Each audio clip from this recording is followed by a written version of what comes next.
O presidente da Câmara dos Deputados, Arthur Lira, se reuniu com líderes para discutir as pautas. Uma delas é a PEC, que visa a blindagem de parlamentares em investigações e operações policiais. A gente recebe o repórter Bruno Pinheiro. Bruno, Arthur Lira quer que o relator seja do Centrão para evitar uma espécie de polarização nesse assunto, é isso? Boa noite.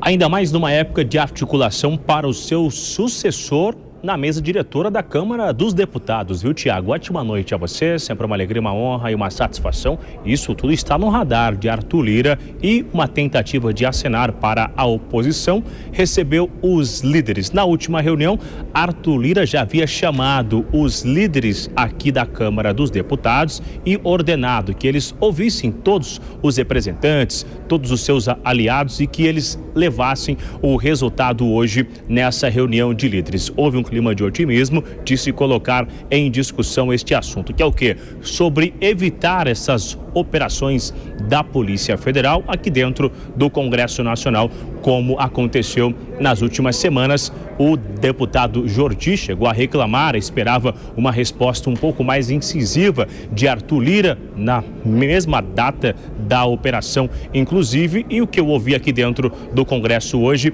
que estava virando uma delegacia à Câmara dos Deputados, já que agentes estavam vindo semanalmente na Câmara. Diante disso, o que se espera então? Que seja colocada essa PEC, na verdade, em discussão e que não seja esse órgão, essa instituição para recorrer, que a última esfera não seja o STF, ou melhor, que esse assunto inicie uma investigação no STJ, como um crime comum, na justiça comum, e que de fato, quando for um recurso, chegue no STF, que não essa investigação inicie diretamente na Suprema Corte. Essa é a reclamação e essa também é a expectativa aqui de aliados da oposição, e que agora Arthur Lira indique esse nome que vai ser o relator, que vai ter esta missão de convencimento, de conversar com aliados do governo, e é justamente isso que Lira está articulando, colocar alguém que esteja no Centrão e que tenha fácil comunicação e ao mesmo tempo reunir a oposição e aliados do governo, de olho também nessa eleição da mesa diretora. Então são dois assuntos que a oposição enxerga neste momento, que Arthur Lira estaria sendo inteligente nesta articulação, acenando e ao mesmo tempo colocando alguém que vai conseguir articular e reunir ambos os lados. Se vai dar certo, temos que esperar Arthur Lira indicar o nome deste relator, mas ainda não tem uma data específica. Tiago. Meu caro Bruno, essa é outra história. Agora, uma outra questão aí no Congresso, a PEC que amplia a isenção de impostos para as igrejas. Isso já avançou na Câmara? Olha, Tiago, isso foi aprovado hoje numa importante comissão especial que foi montada para discutir esse assunto na Câmara, mas ainda é necessário ser votado em 2 turnos, alcançar a maioria dos votos aqui na Câmara dos Deputados. Inicialmente, o que foi aprovado nesta comissão é sobre a imunidade da cobrança dos impostos, que estabelece que também fica de fora da cobrança de impostos as igrejas, de fato, também as confissões religiosas, como asilos, as comunidades, educação infantil ali que vai atender as crianças, entre outras também. Atualmente a Constituição já tem essa restrição, né, sobre a cobrança de impostos sobre as igrejas. No entanto, essa imunidade vale somente para o patrimônio em si. O que o relator explicou, que com esse valor que será arrecadado, que vai restar no caixa das instituições, isso vai ajudar eles a ampliar as atividades que são ofertadas às comunidades. Agora esperar se vão conseguir também essa vitória no plenário da Câmara dos Deputados. Tiago. Pois é, acompanhar o que vai acontecer. Bruno Pinheiro de Brasília, você volta daqui a pouco. Bom, Dora Kramer, primeiro falando sobre essa PEC da blindagem, será que o presidente da Câmara, Arthur Lira, está correto ao tentar direcionar a relatoria para alguém do Centrão para evitar a polarização? Mas esse talvez não seja um assunto que agrade a todos os parlamentares? Pois é, não tem polarização aí nessa história, né? O que ele está sendo inteligente, como relatou o Bruno, é justamente fazer algo que agrada aos parlamentares, né? Agora, isso faz sentido?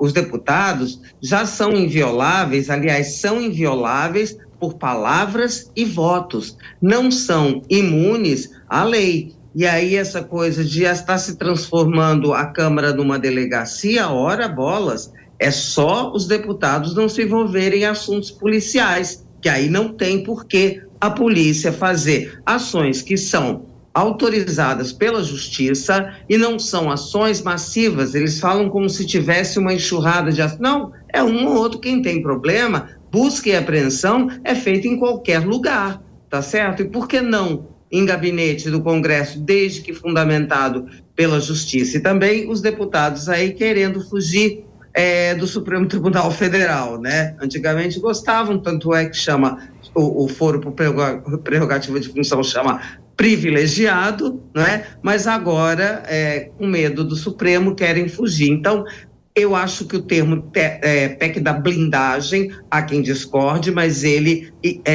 retrata fielmente o espírito da coisa.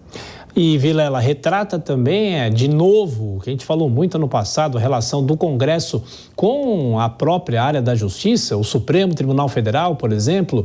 E será que, se essa matéria avançar na Câmara, pode ser declarada ilegal ou não? Olha, eu vejo que seria muito mais proveitoso, diante de eventuais excessos, que Legislativo e Judiciário conversassem e entrassem no entendimento institucional, harmonioso, e não usar um jeitinho como esse de uma PEC que visa a dar um salvo-conduto, a realmente fazer uma blindagem aos parlamentares para uma série de atividades que muitas vezes extrapolam a atividade parlamentar. Então eu reconheço os excessos e várias vezes fiz questão de dizer que eu vejo que existem excessos sim com relação ao Legislativo, mas não justifica fazer uma PEC dessa para proteger os deputados de toda e qualquer medida que possa gerar algum tipo de investigação mais séria contra eles. Dora, e sobre o segundo assunto que o Bruno nos trouxe em relação à isenção de impostos para as igrejas, essa é uma outra discussão velha aqui no Brasil e a mistura da política com outros assuntos, né?